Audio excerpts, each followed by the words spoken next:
Dear colleagues, you will recall my earlier letter setting out government policy regarding contested heritage and the removal of historical objects.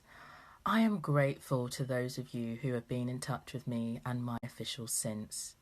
This clearly remains a live issue, so I wanted to take the opportunity to provide further support by way of restating the government's position and inviting you to engage with DCMS on what this means in the context of your organisation. Government position. History is ridden with moral complexity. Statues and other historical objects were created by generations with different perspectives and understandings of right and wrong. Some represent figures who have said or done things which we may find deeply offensive and would not defend today. But though we may now disagree with those who created them or who they represent, they play an important role in teaching us about our past, with all its faults. It is for this reason that the government does not support the removal of statues or other similar objects. Historic England, as the government's advisor on the historic environment, have said that removing difficult and contentious parts of it risk harming our understanding of our collective past. Rather than erasing these objects, we should seek to contextualise or reinterpret them in a way that enables the public to learn about them in their entirety, however challenging this may be. Our aim should be to use them to educate people about all aspects of Britain's complex past, both good and bad. As set out in our management agreements, I would expect arm's-length bodies' approaches to issues of contested heritage to be consistent with the government's position. Further, as publicly funded bodies, you should not be taking actions motivated by activism or politics.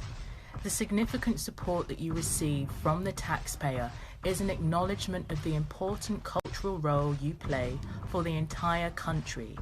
It is imperative that you continue to act impartially, in line with your publicly funded status, and not in a way that brings this into question. This is especially important as we enter a challenging, comprehensive spending review in which all government spending will be rightly scrutinised. Next steps. I recognise that this is a difficult subject and one that can attract a great deal of intense feeling from a variety of perspectives among employees of your organisations, stakeholders and the public at large. We want to help. As such, I will shortly be inviting you to an online roundtable which will provide an opportunity for an open discussion about the government position, the practical implications in your context, and how we can best collaborate going forward. In the meantime, DCMS would like to develop a more complete understanding of the work you are undertaking or considering in this space.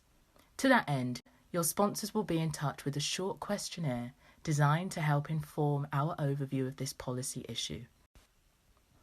This is in addition to the existing request that you continue to notify the department in advance of any actions or public statements in relation to contested heritage or histories. Thank you once again for your encouragement on this important matter. I look forward to hearing from you. Yours sincerely, Right Honourable Oliver Dowden, CBE, MP, Secretary of State for Digital, Culture, Media and Sport.